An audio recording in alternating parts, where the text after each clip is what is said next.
Aquarium visit. गट्टू आणि चिंकी बऱ्याच वेळापासून आपल्या शेजारच्यांकडे होते. अरे देवा, किती उशीर झाला. गट्टू आणि चिंकी शेजारी गेलेत आणि अजून नाही आले. अच्छा, पण का? ते दोघं तिथे काय करतायत? आपल्या शेजाऱ्यांनी नवीन गोल्डफिश आणलेत.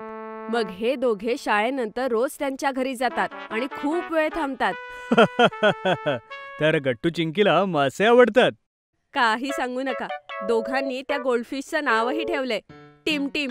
ओहो, काय नाव आहे, वा, टिम टिम. तुम्ही त्या दोघांना घरी आणा. ठीक आहे, मी जातो. मग बाबा शेजारच्यांकडे जातात. तिथे जाऊन पाहतात की गट्टू चिंकी एका छोट्याशा फिश टँकच्या जवळ बसून आपल्या गोल्डफिश सोबत गप्पा मारत होते. गट्टू चिंकी, आम्हालाही भेटवा तुमच्या टिमटिमशी. या ना बाबा, ही आहे टिम टिम. गोड आहे ना? हो चिंकी, ती तर आहेच छान आणि तिचं नावही खूप छान आहे. कोणी ठेवलं? मी बाबा, मी नाव ठेवलंय तिचं. व्हेरी गुड गट्टू. चला आता आपण घरी जाऊ. आई घरी वाट बघतीये. ओके बाबा. मुलांनो, पण तुम्ही त्यांच्या घरी असं रोज रोज नाही जाऊ शकत. हो आई, पण मग काय करू, आम्हाला तिथे खूप छान वाटतं. ती गोल्ड फिश खरंच खूप छान आहे. हो गट्टू, पण आईचं बरोबर आहे. ठीक आहे बाबा, आता नाही जाणार. गट्टू चिंकी या गोष्टीनं उदास होतात आणि आईला ते उदास झाले ते लक्षात येतं. अरे, पण तुम्ही असे नाराज नका होऊ मुलांनो. मग आई, आपणच घरी एक गोल्डफिश घेऊन येऊयात ना? नाही चिंकी, आपण असं नाही करू शकत. गोल्डफिशची खूप काळजी घ्यावी लागते. कोण करणार बरं? नाही, गोल्डफिश नाही आणायचं. हो मुलांनो, आईचं बरोबर आहे. तसंही ती खूप काम करते आणि तुम्ही तुमच्या शाळेत बिझी असता. मग त्या गोल्डफिश कडे कोण पाहणार? ओके बाबा. डिनर नंतर गट्टू चिंकी आपल्या रूम मध्ये जाऊन सरळ झोपी जातात. बघा ना, किती नाराज झाले दोघे. त्यांच्यासाठी काहीतरी करायला हवं. अगं, पण आपण काय करू शकतो? जर त्यांना मासे इतकेच आवडत असतील तर तुम्ही त्यांना ॲक्वेरियमला घेऊन जा. अरे हो, ही खरोखरच छान आयडिया आहे. असं केल्यानं त्यांचा मूड एकदम ठीक होईल. तर उद्या सकाळी सकाळी त्यांना आपण सरप्राईज देऊ. दुसऱ्या दिवशी बाबा जाऊन त्यांना स्वतः उठवतात आणि सगळा प्लॅन त्यांना सांगतात. गट्टू चिंकी खूप खुश होतात आणि पटापटा तयार होतात. आई, तू निळा ड्रेस घाल ना, आणि बाबा तुम्ही निळा शर्ट घाला, कारण मी आणि चिंकीने सुद्धा निळेच कपडे घातलेत. ओ असं आहे, पण असं का? कारण आजची थीम ॲक्वेरियमच्या हिशोबाने आहे, निळी निळी. आणि मग सगळेजण रेडी होऊन ॲक्वेरियमला पोहोचतात.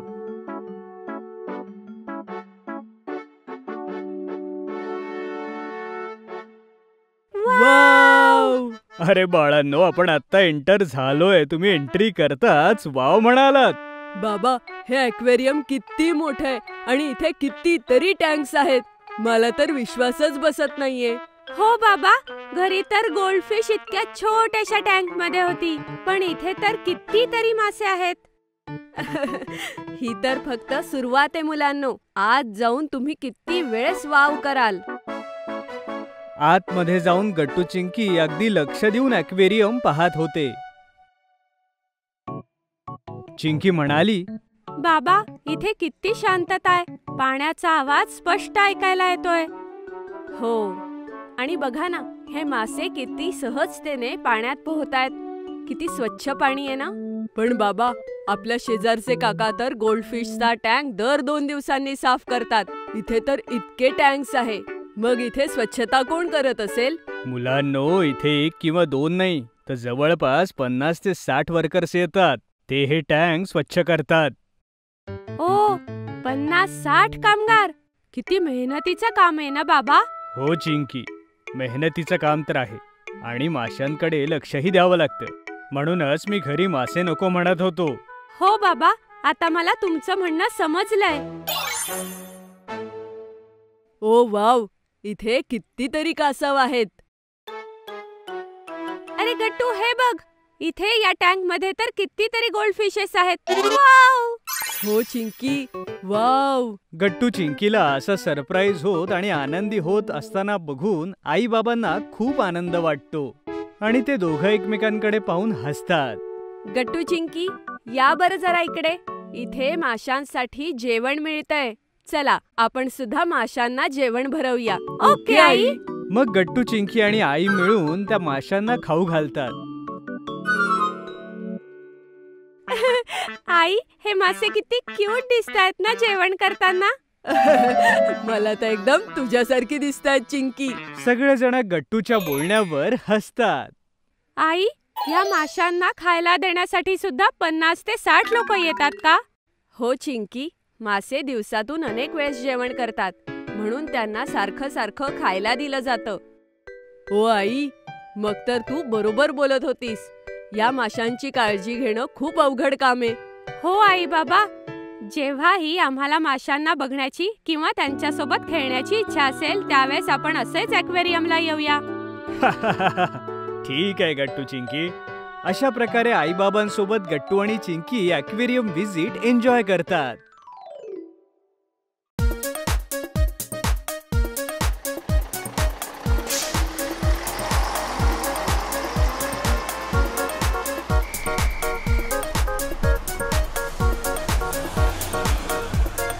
सर, कधी पोहोचणार बीचवर? गट्टू, मला माहितीये तुम्ही सगळे खूप एक्सायटेड आहात, पण थोडा वेट करा, आपण लवकरच पोहोचू बीचवर. हो, वेट केल्यानंतर बीच बघायची मजाच काही वेगळी आहे. बीच अशी जागा आहे जिथे जमीन पाण्याला मिळते, हवा गाणं गाते आणि सूर्य तोही पाण्यात डुबकी लगावतो. आणि बीचवर आपण खूप काही करू शकतो. पाण्यात उभं राहू शकतो, मातीचा किल्ला बनवू शकतो, शंख शिंपल्यांचा नेकलेस बनवू शकतो. वाव! हो, तर माझ्याकडे सुद्धा ना एक मस्त आयडिया आहे, ज्यामुळे आपण बीचवर अजून मजा करू शकतो. गुड्डीचं बोलणं ऐकून सगळी मुलं एक्सायटेड होतात. ओ, सांग गुड्डी, तुला काय आयडिया आलीये? हो गुड्डी, सांग ना लवकर. आपण सगळे एक काम करूया. सगळ्यात आधी आपण मातीचे 2 मोठे किल्ले बनवूया आणि मग शिंपल्यांचा नेकलेस बनवून चिंकीला घालूया, ज्यामुळे ती राणी होईल.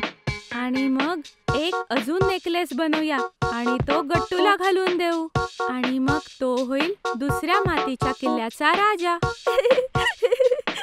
मग काय करायचं गुड्डी? राजा राणी झाल्यानंतर? गुड्डी अचानक विचारात पडते. तेवढ्यात हरी म्हणतो, मग आपण राजा राणी मध्ये एक बॅटल घडवून आणूयात आणि बघूयात दोघांमध्ये पॉवरफुल कोण आहे. वा हरी, काय आयडिया आहे. असं बोलून सगळी मुलं आपापसात हसू लागतात. चला मुलांनो, आपण पोहोचलो. ये!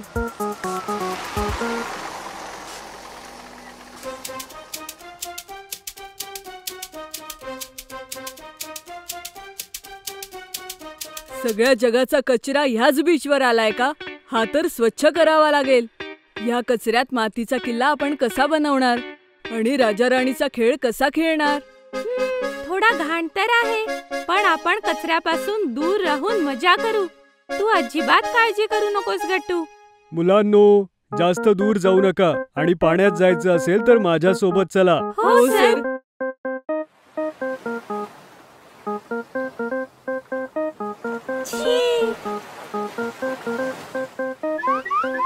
ओहो, छी छी छी. छी छी छी. ओशन डे ओशन शिवाय कसा साजरा करू शकतो? पण हा तर सी आहे आणि सीच तर ओशन बनतो. हा समुद्र कमी आणि कचऱ्याचा ढिगच जास्त आहे. एकतर आम्ही इथे खेळू तरी शकतो, नाही तर इथे आम्ही स्वच्छता करू शकतो. अरे यार, मला बीच वर खेळायचंय. आता घरी गेलो तर आई सुद्धा म्हणेल की बंटी तुझी रूम आवर म्हणून. साफ तर करावंच लागेल. मूवीज मध्ये अशाच घाणेरड्या पाण्यामुळे अॅनिमल्स डेंजर बनतात. तो बघा भयानक प्राणी. हो, तोच भयानक प्राणी आहे. भयानक प्राणी. पिक्चर मध्ये भयानक प्राणी अजून काय करतात? ते माणसाला आपल्या सोबत घेऊन जातात. मित्रांनो, आता आपण भयानक प्राण्याच्या घरी मिळू, जिथे फक्त कचराच असेल. आपणही ढिगात अडकले असू. कचऱ्याचा ढीग.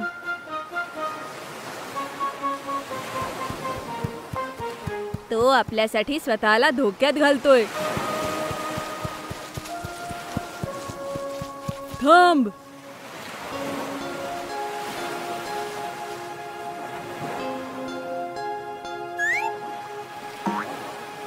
अरे, हे तर कासव आहे. हा आपल्यावर हल्ला करत नाहीये. याला तर आपली मदत हवीये. हा किती cute आहे. हा बिचारा या कचऱ्यामध्ये फसला गेला असेल. याचाच अर्थ इतर प्राणी सुद्धा असे चढकत असतील ना. हे तर किती चुकीचं आहे.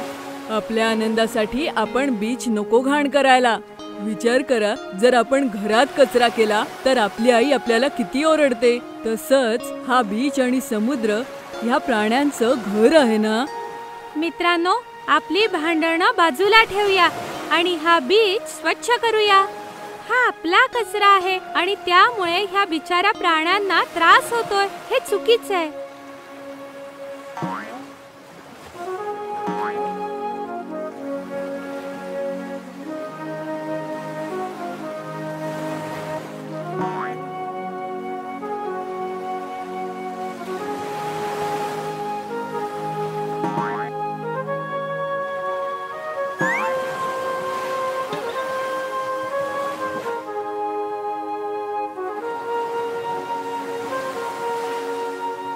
आता हा तसाच दिसतोय जसा हरीने सांगितला होता.